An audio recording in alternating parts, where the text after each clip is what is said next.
Even the gambling industry is starting to realize the consequences of compulsive gambling. With a clinic right in the heart of the world's gambling capital, pioneering psychologist Rob Hunter has plenty of subject matter to study.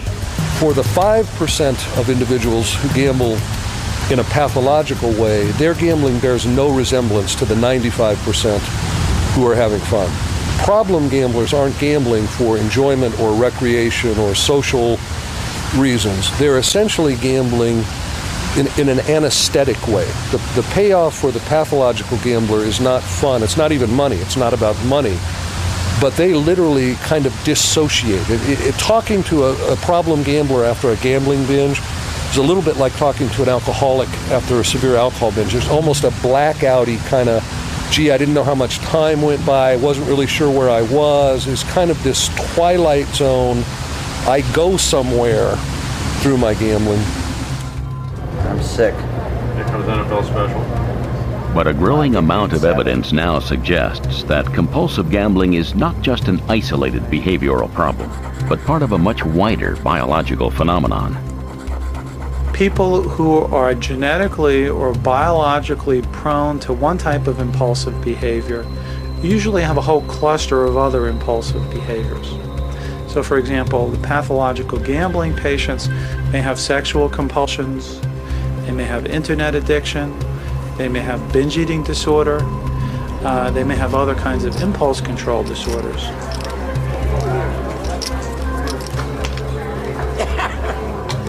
Eating is a compulsion for me. If you ask my mother, she would say shoe shopping is a compulsion for me. I'm always buying shoes. I'm a compulsive person. I have a compulsive personality. After a year being home, I was no better off financially or emotionally than when I was in my apartment. So I knew something was still wrong, but I had no clue that it was the gambling. My toughest thing that I struggle with still today is I have 7 nieces and nephews who I love dearly. And when they were born, they have so many aunts and uncles that I had decided I would open them trustee accounts and put money for Christmas and birthdays. And instead of getting them gifts, they were always getting gifts. And there came a point when I cashed all those trustee accounts out. That was probably the worst feeling I've ever felt, other than wanting to take my life. Excuse me.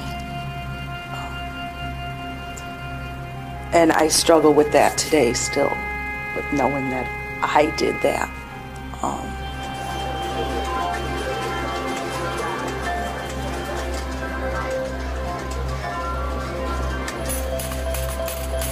I always thought gambling was a temporary solution to these, hopefully, temporary problems in my life.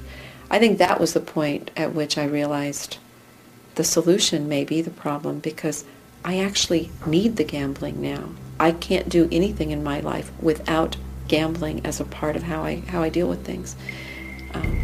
Didn't mean I was ready to stop. Didn't even mean I wanted to stop. But it was the point at which I said, gambling has become something more than what I really ever thought it could be.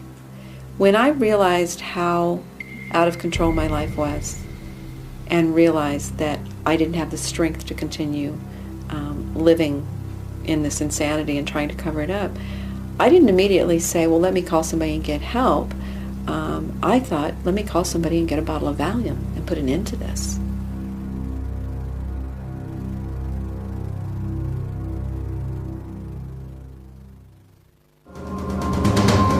For compulsive gamblers, the promise of riches is everywhere. Casinos, racetracks, and even the corner store. Most states have an official lottery, and nationally the government raises $50 billion each year from gambling. Historically, it was all so different. Gambling was seen as a social evil. People have been gambling problematically for years. What's interesting to me is that the institution that had the labeling power with this population was not medicine. The medical powers that be did not get to define this group until only the last 20 years or so. For the last 100, maybe 1,000 years, religious leaders have been the ones who have been responsible for labeling, identifying, interpreting, diagnosing, and even telling us about how we might treat people who gamble too much.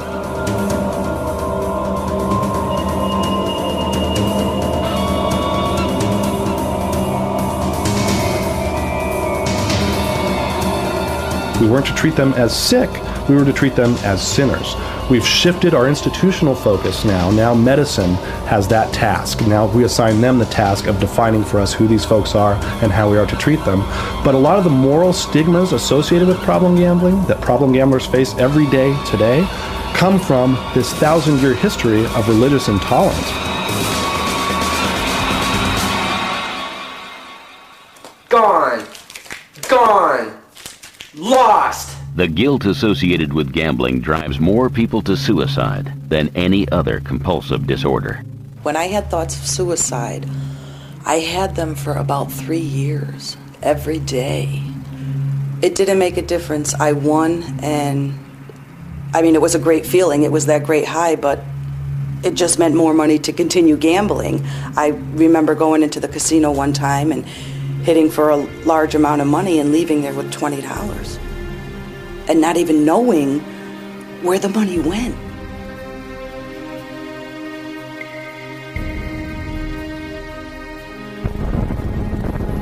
It wasn't something I asked to have happen. If someone had set me at a doorstep and said, look, if you do this, you will lose all of your money, you will be on the brink of filing bankruptcy, you will have maxed out 17 credit cards, and isn't this fun?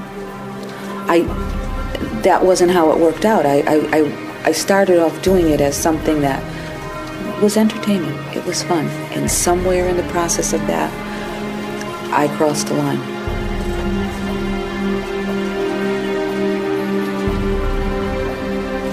I didn't know I had a gambling problem. I never saw it that way. I only thought I had a money problem. If I had more money, I'd be able to pay my bills and I'd be able to gamble. I went to a consumer credit counseling service, and it was at that point that they said to me, one of the things that they recommended was that I would seek some help for my gambling problem. And I remember looking at the woman and thinking, my gambling problem? I have a money problem. Eventually, that embarrassment and shame and all of those negative emotional feelings were just, it was too hard. It was really just too hard to take. And that's really why I reached out eventually for some help. Have you ever been in therapy before? A long time ago, I was in therapy during like a marriage type of therapy, and I lied a lot.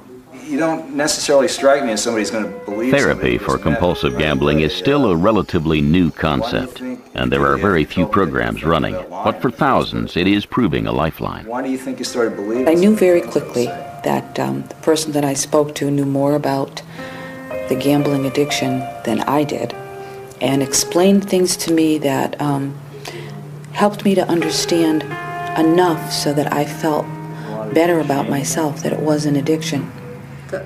That my shame and the embarrassment is pretty much what drove me to not reach out for help. Yeah. Well, how did that play out this week? Because I assume. And I learned that there were a lot of things going on in my brain. There were a lot of things that I started gambling a little bit more and a little bit more, and more money, more gambling, more hours, and the damage and the things that were going on in my brain required me to do more and more and more of it. That's not a good thing, but at least for me, it helped me to feel better about me. That I wasn't crazy. Something really was happening to me. I felt it.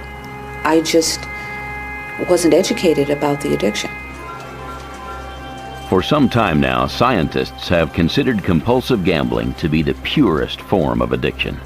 But a complete understanding is still some way off.